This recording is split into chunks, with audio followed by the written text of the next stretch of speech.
Hey there, welcome back to the channel. In today's video, we're going to learn how to print a triangle-shaped star pattern using Java. This is a great exercise for beginners who want to practice working with loops and understanding how to handle space and star characters. Let's dive in. Let's start by taking input from the user.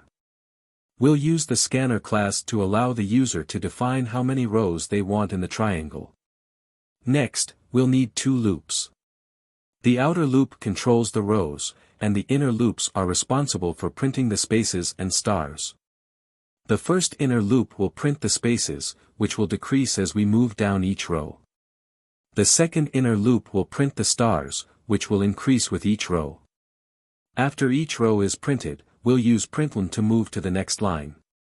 For example, if you input 5, your pattern will look something like this, and that's how you can print a simple right-angled triangle pattern in Java.